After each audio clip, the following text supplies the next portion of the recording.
మైనంపాటి మురళీకృష్ణ గారు మన ముందున్నారు. అసలు ఎందుకు అనసూయ గారికి ఇంత ఘనంగా అభిమానంగా గుడి కట్టి పూజిస్తారని చెప్పి మాట్లాడడం ఇది ఒకసారి అతన్నే అడిగి మనం తెలుసుకుందాం. హాయ్ అండి. అందరికి నమస్కారం. ఎందుకు ఇంత మీరు అనసూయకి ఇంత వీరాభిమాని అయ్యారు? అసలు ఆమెకి ఎందుకు గుడి కడతా అంటారు మేము తెలుసుకోవచ్చు. అనసూయ గారికి లక్షల మంది అభిమానులు ఉన్నారు. నేను అందులో ఒక పాద రేణువుని మాత్రమే. ఎందుకంటే ఈ రోజున ఎంతో మంది యూత్, మహిళలు, కాలేజీ స్టూడెంట్స్ అయితేనేమి, వాళ్ళందరూ కూడా, అమ్మాయిలందరూ కూడా అనసూయ గారిని ఆదర్శంగా తీసుకుంటున్నారు. అమ్మాయిలందరూ ఎస్. దానికి కారణం ఏంటంటే ఆమె ఒక రోల్ మోడల్ గా నిలిచారు. నిజం చెప్పరా. కింద స్థాయి నుంచి పైకి రావటం అనేటువంటిది అనసూయ గారి జీవితంలో కూడా జరిగింది. ఆమె ఒక సాధారణమైనటువంటి కుటుంబ స్థాయి నుంచి ఒక హీరోయిన్ గా ఎదగాలనేటువంటి కోరిక కూడా ఆమెకు ఉండేది. మరి ఆమె ఆ విధమైన ప్రయత్నాలు కూడా చేసింది.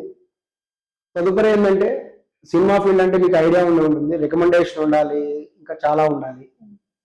ఈ మధ్య కాస్టింగ్ కోచ్ అని రకరకాలు చెప్తున్నారు, ఇవన్నీ వాస్తవానికి ఉన్నాయి కూడా.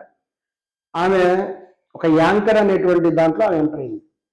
చాలా మంది యాంకర్స్ కూడా బయట ఒక గుర్తింపు ఉంది, రికగ్నైజేషన్ ఉంది. దీనికి కారణం ఎవరంటే అనసూయ లాంటి వాళ్ళు. ఒక అనసూయ, ఒక సుమ, వీళ్ళందరూ కూడా ఏం చేశారంటే ఈ రోజున ఒక యాంకరింగ్ అనేటువంటి దాన్ని, ఒక ప్రజెంటేషన్ అనేటువంటి దాన్ని చేశారు. అనసూయ ఉండలేకపోతుంది కదా. ఎట్లా? సుమా ఉన్న అంటే ప్రతి ఈవెంట్ లో కూడా సుమా ఉన్న కాస్ట్యూమ్సే కానీ, మాట్లాడే విధానమే కానీ, మరి అనసూయ ఎందుకు ఉండలేకపోతుంది? అనసూయ గారు ఏంటంటే ఆమె ఒక గ్లామరస్, ఒక జబర్దస్త్ లో ఒక గ్లామరస్ గా ఆమె నటించేసి ఒక లేటెస్ట్ అప్డేటెడ్ డ్రెస్లు వేసుకొని, ఒక హీరోయిన్ అలా లేటెస్ట్ డ్రెస్ వేసుకుంటుందో అదేవిధంగా అనసూయ గారు కూడా లేటెస్ట్ డ్రెస్లు వేసుకోవటం, అదేవిధంగా రొటీన్ గా ఏదో డైలాగ్స్ అప్పు చెప్పినట్టు ఉండకుండా, యాంకర్ అంటే చాలా మంది డైలాగ్స్ బట్టి కొడుతుంటారు, ఇప్పుడేం అడగాలి ఇప్పుడు అలాగా. ఆమె వచ్చేసేసి ఒక డాన్స్ వేయటం, ఒక స్టెప్స్ వేయటం, ఇలా చేసి యువతరాన్ని ఉర్రూతులోగించి ఆమెకి ప్రత్యేకంగా ఫ్యాన్స్ ఫాలోయింగ్ ఏర్పడింది. జబర్దస్త్ అనేది ఒక సూపర్ హిట్ అవడానికి అనసూయ గారు ఒక కారణం. ఓకే, జబర్దస్త్ హిట్ అవడానికి ఇప్పుడు అనసూయ కాస్ట్యూమ్స్ అంటారు. అనసూయ గారు, ఆమె హావభావాలు, ఆమె నటన, ఆవిడ అందం అన్ని కారణం. సో ఈ రోజున ఏంటంటే చాలా మంది కాలేజ్ అమ్మాయిలు కానీ ఎవరైతే గ్లామరస్ ఫీల్డ్ లో రావాలనుకుంటారో వాళ్ళు హీరోయిన్ అవ్వలేని వాళ్ళు మొదట ఏం చేస్తున్నారంటే కనీసం యాంకర్ అవుదాం. యాంకర్ అయితే వాళ్ళు నిజంగా కూడా మంచి టాలెంట్ ఉంటే వాళ్ళు కూడా ఉన్నత శిఖరాలకి వెళ్ళొచ్చు, తర్వాత సినిమా ఫీల్డ్లోకి వెళ్ళొచ్చు. లేదంటే ఒక యాంకరింగ్, ఒక ప్రోగ్రామ్స్ చేయడం ద్వారా వాళ్ళు కూడా గ్లామర్ గా ఉండొచ్చు ప్రపంచంలో, దానికి తగ్గట్టే ఫాలోయింగ్ ఉండొచ్చు అని నిరూపించారు. సో చాలా మంది ఇప్పుడు అనసూయ గారి ఫ్యాన్స్ వాళ్ళందరూ ఆదర్శంగా తీసుకుంటున్నారు, చాలా మంది అమ్మాయిలు కూడా. మరి ఆధారంగా తీసుకున్నారు, ఎందుకు తిడుతున్నారు సోషల్ మీడియా మొత్తం? అనసూయ గారు అందుకనే ఒక రియల్ హీరోయిన్, రియల్ లైఫ్ లో హీరోయిన్ అని చెప్పింది. ప్రతి ఆడవాళ్ళు కూడా అనసూయని సపోర్ట్ చేస్తారండి. ఎందుకంటే అనసూయ అనేటువంటి ఆమె కేవలం ఒక అందం మాత్రమే కాదు, తనకి సెల్ఫ్ రెస్పెక్ట్ అనేది ఎక్కువ ఉంది. ఆవిడ చాలా క్లియర్ గా చెప్పింది, నా తిండి నేను తింటున్నాను, నేను సంపాదించుకుంటా, నా తిండి నేను తింటున్నాను, నా లైఫ్ నేను గడుపుతున్నాను. పబ్లిసిటీ చేసి ఆ ఫొటోస్ పెట్టడం కరెక్టేనా అంటున్నారు? పబ్లిసిటీ అంటే గ్లామరస్ ఫీల్డ్ లో, ఒక సినిమా ఫీల్డ్ లో, సినిమా హీరోయిన్స్ అయితేనేమి, గ్లామరస్ రంగంలో అయితేనేమి, ఒక వీళ్ళందరూ ఉంటారు, ఒక టెన్నిస్ ప్లేయర్స్ ఉంటారు, సానియా మిర్జా కూడా ఇక్కడ దాకా డ్రెస్ వేసుకుంటుంది. అలా ఆమె ఎక్స్పోజ్ చేసినట్టు కాదు. ఆమె కూడా గేమ్ ఆడుతూ ఉంటే ఆమెకి మోకాలు పైదాకా అంత కనబడుతూనే ఉంటుంది. అంత మాత్రం ఆమె ఎక్స్పోజింగ్ చేసినట్టు కాదు, అది ఆమె డ్రెస్ లో ఒక పార్ట్. గేమ్ పరంగా కదండి, టెన్నిస్ ఆడడంలో అదొక పార్ట్. అలాగే ఆమె బయట కూడా డ్రెస్ వేసుకో, స్విమ్మింగ్ పూల్ లో స్విమ్మింగ్ డ్రెస్ వేసుకుంటారు, అది తప్పేం కాదు.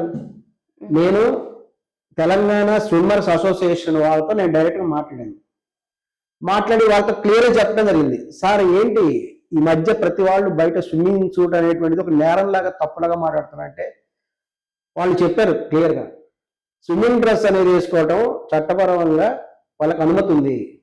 మరి స్విమ్మింగ్ చేసేటప్పుడు తక్కువ వస్తుందా అని ఉండాలి, ఎందుకంటే తక్కువ వెయిట్ ఉండాలి కాబట్టి స్విమ్ చేసే వాళ్ళు చేస్తారు. ఈరోజు ఒలింపిక్స్ జరుగుతున్నాయి ఇండియా లెవెల్లో, ఇండియాలో కూడా నేషనల్ లెవెల్ ఇవన్నీ కూడా పోటీలు జరుగుతున్నాయి, వాళ్ళు స్విమ్మింగ్ డ్రెస్ వేసుకుంటారు.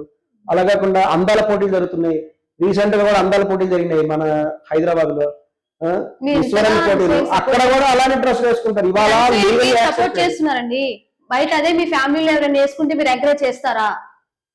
అక్కడ ఆమె ఏ ఒకేషన్ లో వేసుకుందనే చూడాలి. ఆమె స్విమ్మింగ్ పూల్ ఒక నీటిలో వెళ్ళినప్పుడు నీటిలో స్విమ్మింగ్ డ్రెస్ అది ఆమె సూట్ అవుతుంది కాబట్టి ఆవిడ వేసుకుంది. అది తప్పే, అందరు మహిళలు అదే వేసుకుంటారు వాళ్ళకి కంఫర్టబుల్ ఉంటే. ఎవరి కంఫర్టబుల్ డ్రెస్సెస్ వాళ్ళు వేసుకుంటారు, వాళ్ళకి స్వేచ్ఛ ఉంది. అవును, తన ఇన్స్టాగ్రామ్ లో తన ఫోటోలు తను పెట్టుకుంది. మీ ఇన్స్టాగ్రామ్ లో మీ ఫోటోలు మీరు పెట్టుకోండి, ఎవడొద్దున్నాడు? మీరు నాకు గ్యారంటీ ఇస్తారా? ఏమని? పూర్తిగా చీర కట్టుకొని వస్తే ఆ వెనక ఎవరు పడరు, మీరు ఫుల్ గా కప్పుకొని వచ్చారు, మీ వెనక ఎవరు పడరని మీకు గ్యారంటీ ఇవ్వగలరు? అసలు ఫస్ట్ ఫేస్ నచ్చచ్చు, నువ్వు కట్టుకోవాలి కదా. ఫస్ట్ ఏది? నువ్వు ఒక వీడియో పోస్ట్ కేవలం వస్త్రధారణ బట్టి ఉండదు. కొంతమంది పూర్తి చీర కట్టుకున్న అమ్మాయిలకు కూడా కొన్ని సంఘటనలు ఎదురవుతాయి. అందం అనేది ఒక్కొక్కలో ఒక రకం ఉంటుంది. కొంతమంది చీరలో అందంగా ఉంటారు. సౌందర్య గారు చీరలో అందంగా ఉన్నారు, సావిత్రి గారు చీరలో అందంగా ఉన్నారు. మరి సమంత గారు ఆమె ఇంకో డ్రెస్ లో అందంగా ఉండొచ్చు, మరొక హీరో రష్మిక గారు ఇంకో డ్రెస్ లో అందంగా ఉండొచ్చు. వాళ్ళ శరీరతత్వం బట్టి. ఏంటంటే తెలియజేసింది అసలు అనసూయ గారు ఎవరో తెలియదు అన్నారు. అనసూయ గారు చీర కట్టుకున్నా చూస్తాము. ఆమె తన ఇన్స్టాగ్రామ్ లో తన ఫొటోస్ ఎందుకు పెట్టుకుంటారు?